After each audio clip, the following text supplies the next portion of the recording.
अस्सलाम वालेकुम, very good afternoon, welcome to sports floor. हम लोग डिस्कस करेंगे पाकिस्तान और वेस्ट इंडीज़ के दरमियान ODI series. I am sure आप सबको पता है कि पाकिस्तान टीम जो है वो ओडीआई सीरीज़ हार गई अगेंस्ट वेस्ट इंडीज़ 2-0। कुछ आपको इमेजेस भी दिखाएंगे सेलिब्रेशंस की West Indies, and they should celebrate. 34 years लग गए, एक ड्राउट था जिसके बाद उन्होंने पाकिस्तान को ओडीआई सीरीज़ में शिकस्त दी, ये रिकॉर्ड तोड़ दिया। सीरीज़ डिसाइडर में 202 रन का डिफीट ओडीआई हिस्ट्री में वेस्ट इंडीज़ के खिलाफ सबसे बुरा मार्जिन। और इस हार के पीछे सिर्फ एक दिन का कोलैप्स नहीं था, रिमेंबर दैट, पूरा एक टूर का पैटर्न था। शाय होप का 120 नॉट आउट, जेडन सील्स का 6 for 18 और हमारी बैटिंग का टॉप 4 0-0-9-0। क्या सिर्फ ये एक ऑफ था या पाकिस्तान क्रिकेट का जो स्ट्रक्चरल फ्लो है या फ्लॉ है वो अब सामने नजर आ रहा है। So today's show we will discuss what went wrong for Pakistan, first ODI, second ODI and third ODI. तीनों ओडीआईज को डिस्कस करेंगे। हम माइक हैसन की प्लानिंग पे बात करेंगे कि कोई प्लान नहीं था, and of course Mohammad Rizwan की captaincy is definitely under the microscope and we will talk more about that. And चले आगे ट्राई सीरीज भी आनी है, तो लेट्स होप कि you know things to turn around for Pakistan team. So this is score card आपके सामने।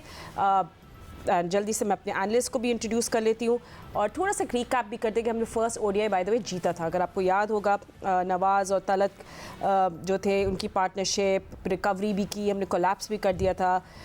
खैर anyway, so big question is क्या हम यहाँ से वार्निंग साइंस इग्नोर कर रहे थे जब हम फर्स्ट ओडीआई जीते थे? Were we just ignoring the warning signs क्योंकि टॉप ऑर्डर आपका नहीं परफॉर्म कर रहा था उस वक्त भी?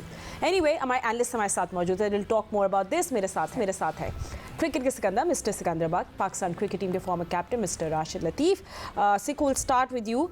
एक तो बड़ी हम लोग कब से बोल रहे थे ये वो वाली वेस्ट इंडीज़ टीम नहीं लगती, यू नो, जो एक 90s में 80s में जो हम इनको देखते थे, बट दिस टाइम अराउंड कल के मैच में specially West Indies were just so accurate, relentless, they were just, the bowling was too good और वही पुराने वाले विंडीज़ याद आ गए। आपने क्या बोला था शुरू के दो जो स्कोर थे 0-0? I said 0-0-9-0। आपको पता है कहाँ का कोड है ये? 0090 टर्की का। ओके, जब टर्की फ़ोन करेंगे तो मैंने जल्दी से, अब तुम एक शायद कभी ना भूलो नंबर। मैं भी नहीं भूलूंगा। मैं जो ये कहूँगा कि उन्होंने जो है ना वो 1980 की टाइप ऑफ क्रिकेट खेली। आप ये देखें कि जो बिल्कुल आराम से खेलते गए, 45 ओवर में उनके सिर्फ 227 थे, उसके बाद उन्होंने 70 रन कर दिए। और मतलब उन्होंने वही जो प्लानिंग, हम लोग ये लोग सब कहते हैं ना कि जी आप लोग तो 1980 की बात करते हैं, वो ये मॉडर्न डे क्रिकेट है, मॉडर्न डे क्रिकेट। तो आपने देख लिया मॉडर्न डे क्रिकेट का। तो उन्होंने जो है बड़े आराम से, इतना होप को मैं फुल मार्क्स देता हूँ। उसकी उम्र भी 31 साल है, बाबर की 30 साल है। मैं कल नोट कर रहा था, दोनों के बराबर के मैच हैं। उसके 1900 हैं, इसके 17 या 18 हो गए हैं, दोनों बराबर के। मगर वो कितना कूल एंड काम। देखिए एक सीनियर खिलाड़ी जो होता है, कल का जो ब्लेम देंगे ना आप, सिर्फ और सिर्फ अपने सीनियर की बैटिंग को देंगे। अब ये मैं कहीं 2-3 जगह पे देख रहा था कि लोगों के कमेंट्स आ रहे थे कि जी रिजवान ने बॉलिंग चेंजेस सही नहीं की, फला नहीं किया, उसको पहले कराते। ये बातें तो जब होंगी ना कि जब हम 10 रन से हारते, 15 रन से हारते, 20 रन से हारते कि यार बॉलिंग चेंजेस गलत की, उनको उसको ज़्यादा कराना था। यहाँ तो टोटल कोलैप्स हो गया, टोटल कोलैप्स। तो अब आप इस पे क्या बात कर सकते हैं? 92 ऑल आउट, बिल्कुल टोटल कोलैप्स। तो मतलब इसमें तो कोई एक्सक्यूज़ रहा ही नहीं कप्तानी का। एब्सोल्युटली, ठीक है। अच्छा, इस पर और भी बात करेंगे, बट क्या टर्निंग पॉइंट्स थे मैच पे? एक तो हमने देखा 43rd से लेके 50th ओवर तक वेस्ट इंडीज़ जब बैटिंग कर रहे थे, तो जो दोनों बैट्समैन थे, होप्स और ग्रीव्स, उन्हें डेथ बॉलिंग को तो चीर फाड़ दिया। वो तो आप लोगों ने देखा भी। अबरार के 7th over, I was just looking at the numbers, 18 runs, Hassan's final over 21 runs. So last 10 overs in series में पाकिस्तान ने कंसीड के 8.9 रन्स पर over. So this is this is also a concern. But Rashid भाई, आई डोंट नो कहाँ से शुरू करें हम टर्निंग पॉइंट, तो आप ही शुरू बात कर दें। I don't know what the question is anymore. Team को, अगर ये टीम को दूसरी टीम की ताकत का नहीं पता कि वो ये समझे कि वो हार रहे 20 साल से, तो फिर हारने आए, ऐसा नहीं है। पिछले मैच में उन्होंने बता दिया कि वो जीतने आए हैं और उनका साफ क्लियर उनका माइंड है कि उनको रैंकिंग में ऊपर आ रहा है, 2027 के वर्ल्ड कप में क्वालिफाई करना है, और वो उसमें काफी हद तक कामयाब हो गए। देखिए किसी भी टीम को जितवाने के लिए उनके 4 बॉलर मेन जरूरी है। वेस्ट इंडीज के पास सिर्फ दो थे। जोसेफ हो गए, अलदारी तो खेली ही नहीं, ठीक है ना, शिमार खेल रहे थे और साथ में आपके सीरीज खेल रहे थे। दो ही ने पूरी सीरीज में पाकिस्तानी ऊपर के 5-6 बल्लेबाजों को ड्रेसिंग पहुंचा दिया। उसके बाद जितना मर्जी करते रहो, ये 200 भी नहीं कर पाते। हम ब्लेम बॉलिंग को दे सकते हैं, लेकिन जो बैटिंग हुई है हम 200 भी नहीं कर सकते। हम थोड़ी सी सीम, स्विंग, बाउंस, ये मेन चीज है, ये हम खेल ही नहीं पा रहे, तो किसको ब्लेम करें। 47 ओवर में 242 रन थे, लेकिन वो भी एनफ थे। 3 ओवर में और रन बना दिए उन्होंने, 50 रन और कर दिए, वो बन गए उनके। वेस्ट इंडीज की स्ट्रेंथ ना उनकी बाउंड्रीज रेशियो है। इस वर्ल्ड क्रिकेट में वो 10वें या 9वें नंबर पे हैं, लेकिन लास्ट 10 ओवर में 10 रन पर ओवर खेलते हैं। वो 161 डॉट बॉल खेल चुके थे और इनका बाउंड्री रेशियो देखिए 12 छक्के 24 चौके मार दिए उन्होंने, जिसमें से 50% लास्ट 10 ओवर्स के अंदर है। तो उनकी स्ट्रेंथ का जायजा नहीं, इसीलिए आउट कर दें उनको। 5 आउट हुए ना, तो सलमान अली आगा था, थोड़ी बॉलिंग करवाते, आप मिड ऑन मिड ऑफ ऊपर लेके मारो। तो ये टैक्टिक्स होती है कि आप चांस लेते हैं, किसी भी अच्छी फील्ड रख के आप चांस लेते हैं आउट करने का। आउट करने का चांस लिया आपने। देखे, मैं T20 भी देख रहा हूँ, देखा आप लोगों ने भी देखा, वनडे में भी बॉलर आउट नहीं कर रहा, डॉट बॉल करने जा रहा है। ये स्पेशलिस्ट जो बाहर के जो कोचेज आते हैं, उनका माइंडसेट होता है कि आप डॉट बॉल करो, T20 में डॉट बॉल खुद ही आउट हो जाएगा। नहीं, अगर विकेट इन हैंड है और वो टीम जो बाउंड्रीज बहुत तगड़ी मारती है, और 2016 का वर्ल्ड कप याद होगा आपको, कैलकाटा में जो हुआ था, बेन स्टोक्स को 4 छक्के मार दिए थे। तो वेस्ट इंडीज तो मशहूर है इस चीज में कि वो हारा हुआ मैच निकाल के लेके चले जाते हैं। तो ये मैच तो आपने लास्ट 15 ओवर या 10 ओवर, और हम लोग तो मशहूर है कि मिडिल ओवर में हम आउट ही नहीं करते। और ये हिस्ट्री 2023 के वर्ल्ड कप से लेके आज तक चल रही है। और आखिरी बात ये है कि सुबह भी मैंने ये बात की थी, सिंस अक्टूबर 1 से लेके अब तक 21 ओडीआई हो गए या 20 ओडीआई हुए, जिसमें 30 प्लेयर्स को आजमाया गया है।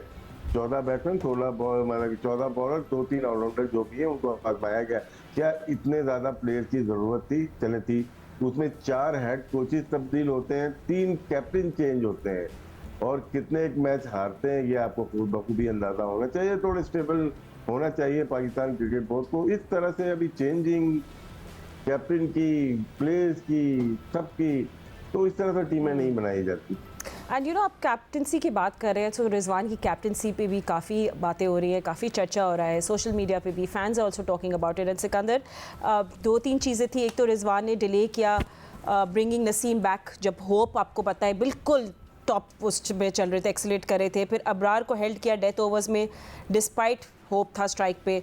हुसैन तलत की बॉलिंग इनसाइड फर्स्ट 15 ओवर्स पे थी, फिर 2 sixes, and then just feed placements and everything was just not working out for Mohammad Rizwan. तो इसका मतलब है कि मोहम्मद रिजवान को कप्तानी अब नहीं करनी नहीं चाहिए। और दूसरी चीज़, फातिमा, आपने सारी बातें बोली, मैंने जो अभी पहले जो कमेंट दिया था कि अगर सपोज करें वो सब चीज़ें अच्छी करते, ज़बरदस्त कप्तानी, फील्डर चढ़ा देते, 150 पे आउट करते और ख़ुद 92 पे आउट हो जाते। मतलब इस वक्त देखो ना स्कोर, अब मैं जो बार बार कह रहा हूँ, मैंने सुबह 2-3 क्लिप्स देखी कि लोग जो है वो, जो आपने बात की ना, इस तरह वो मोहम्मद रिजवान के ऊपर हमला कर रहे हैं कि भाई ये आपने क्या कर दिया, आपने उसको बॉलिंग। मगर आप ये देखो, वो तो अब ख़त्म हो गया था ना फैक्टर। अब तो आपकी बैटिंग का फैक्टर था 0-0, 9-0, सब टर्की चले गए। तो अब टर्की 9-0 पे आ गए वहाँ पे। तो I don't mind going to Turkey वैसे, by the way. Is this how you go to Turkey? You get a ticket for Istanbul? अच्छा, ठीक है कि आप 150 भी करते तो 90 पे आप आउट हो रहे हैं। What can you do about that? नहीं तो आपके बाबर आजम, आप रिजवान का आउट तो देखें यार, कोई फुटवर्क नहीं अपनी जगह पे। Can we show those wickets as well? हम लोग साथ-साथ wickets भी दिखा सकते हैं फुल स्क्रीन पे। दिखाएं फुल स्क्रीन के पर, पांव फ्रीज हुए हैं। यानी कि इतना बड़ा प्लेयर, इतना सीनियर प्लेयर, ये देखें, और आप देखें वो पांव उसका बॉल गुजरने के बाद यूं करके आ रहा है, मतलब फ्रीज हैं आप इतने बड़े। अच्छा, एक चीज़ मैं ज़रूर कहूँगा यहाँ पर, ये मेरी ऑब्जर्वेशन है, राशिद भी इस पर कमेंट दे सकता है, कि जब प्लेयर की, जो बैट्समैन होते हैं ना, जब वो 30 क्रॉस करने लगते हैं, 30 में आ जाते हैं ना, फिर रिफ्लेक्सेस स्लो भी होने लगते हैं। मैंने तेंदुलकर को देखा लेग बिफोर होता, जब 23-24 साल का था, गेंद अंदर आती थी ना, वो यहाँ से टक करके मिड विकेट मारता था। ऐसी गेंद अंदर आई और उसने वहाँ से यूं करके मारा।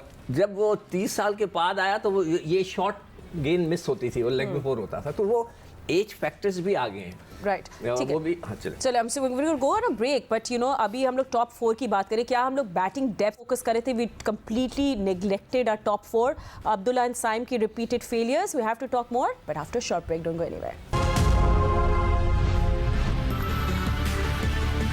Welcome back after the break. हम लोग बात कर रहे थे पाकिस्तान क्रिकेट टीम के टॉप ऑर्डर की and just batting in general. And remember हमारे पास एक बैटिंग कोच भी है। कौन है? मैं देख आगा सलमान हसन नवाज ने 22 डॉट बॉल्स खेले इन 6 ओवर्स। एंड एक और मैं देख रही थी कि पाकिस्तान की dot ball percentage in this inning 61% थी, highest in any ODI innings in last 2 years। तो ये जो बैटिंग कोच का रोल है, ये क्या फेल हो रहा है? स्ट्राइक रोटेशन नहीं, 61% डॉट बॉल्स। राशिद भाई, राशिद इसमें- पहले ये बताओ कि जी, जी। है कौन? नहीं सारे ही हैं, सारे नहीं, बैटिंग कोच बैटिंग कंसल्टेंट होगा या पावर हिटर हनीफ मलिक है शायद। नहीं, वो हनीफुर रहमान कोई हैदराबाद का लड़का है। नहीं हनीफ मलिक है ना, हनीफ मलिक है, विकेट कीपर, अच्छा विकेट कीपर बैट्समैन था और अभी इस्लामाबाद यूनाइटेड से ताल्लुक है। एक अच्छा मेहनती लड़का है, लेकिन पाकिस्तान टीम थोड़ा बड़ी हो जाती है इसमें। आप प्लेयर्स के साथ जो मौजूद होते हैं उसके साथ, ठीक है, सिचुएशन बहुत डिपेंड करती है। यहाँ पे सिंगल डबल तो हमारे यहाँ हमेशा तो प्रॉब्लम। अगर आपके पास वेस्ट इंडीज की तरह पावर है छक्के चौके मारने की, फिर आप डॉट बॉल खेले, और वरना आपकी कोशिश होनी चाहिए कि सिंगल डबल के ऊपर मेहनत की जाए। देखिए यहाँ पे बॉटम की टीम थी, एक इत्तेफाक से, मैं फर्स्ट क्लास की बात कर रहा हूँ इसको लेते हुए जी, जहाँ पे फर्स्ट क्लास की बॉटम की टीम होती थी, अब अगले साल वो फर्स्ट क्लास खेलेंगी। जो टॉप टीम थी ना वो नहीं खेलेंगी। ये क्राइटेरिया बनाया है, क्योंकि अगर आपको किसी को डिस्क्वालीफाई करना है या रेलीगेट करना है तो एक सीजन पहले बता दें कि आप टीम नहीं खेलेगी। शहर के जो प्लेयर होते थे ना, पहले की बात करें, आज ही नहीं कर रहा, इससे मवादा नहीं कीजिएगा, वो सिंगल डबल ज्यादा लेते थे। पिंडी में पिचिज ऐसी होती थी, लाहौर में, कराची में, यहाँ के जो बैट्समैन होते थे ना सिंगल के ऊपर बहुत डिपेंड करते थे। आप नाम ले लें अभी भी, लाहौर के ले लेते हैं, सलीम मलिक हो जाए, मोहम्मद यूसुफ हो जाए, और सईद अनवर कराची से हो गए, या जावेद मियां, नेम इट, सबके नाम आ जाते हैं। वो सिंगल, अब जो क्रिकेट पावर हिटर की है, अब जो हमने जो कैंप लगाया था पावर फोर्स का या जो भी स्ट्राइक छक्के मारना सिखा रहे जी। हैं, लेकिन वो प्लेयर्स देखें जो कि सिक्कू भाई बात जो करते हैं, बात है देखें, जो बात रिपीट हो रही हो ना हर शो में या हर सीरीज में, उसकी वैल्यू होनी चाहिए, उनको पीसीबी को वैल्यू देनी चाहिए, क्योंकि वो आते फर्स्ट क्लास प्लेयर्स होते हैं, उनको क्रिकेट का इनिंग्स को बिल्ड करना आता है, जैसे शे होप ने की है। तो जिसको क्रिकेट पता है उसको पता है लास्ट 10 ओवर में अगर ये रुक गया ना, ये मैच को ले जाएगा। वो ऐसी 18 सेंचुरी नहीं बना दी उसने, ऐसे ही उसके 6000 रन नहीं हो गए। वो लारा और गेल के बाद तीसरा बड़ा प्लेयर है, अभी उसके 31 साल है, 4-5 साल में वो 10,000 रन भी कर जाएगा। एक प्लेयर, इनके पास 3-4 प्लेयर्स हैं, वो जब चलते हैं तो मैच जीत जाते हैं वो लोग। और यही चीज है, सिंगल देखें सबसे इंपॉर्टेंट चीज होती है इंटरनेशनल क्रिकेट में, कोई भी फॉर्मेट हो, एक रन की वैल्यू बहुत है। जिस चाहे बॉम्बे जो खेलती है फर्स्ट क्लास क्रिकेट या इंटरनेशनल, वहाँ का प्लेयर देखिएगा, उनको है ये कि 9th विकेट भी खेल रही है ना, आउट हो गए, और आपका मेन प्लेयर खेल रहा है और साथ में बॉलर खेल रहा है, बॉलर रन बनाएगा 1 रन, डॉट बॉल करके वेट नहीं करेगा। इतनी ज्यादा वैल्यू दी गई है 1 रन पे, और 1 रन की हमारी कोई हैसियत नहीं है, हमें छक्के चौकों पे लग गए। एंड यू नो इट्स इतना लंबा हमें बातें करनी है बहुत ज़्यादा इन डेप्थ में, बट अनफॉर्चुनेटली हमारे पास इतना टाइम नहीं होता है। बट हम लोग ब्रेक लेकर आएंगे and we have to talk about a bowling, उस पर एनालिसिस करेंगे and for future planning as well. All of this after short break, don't go anywhere.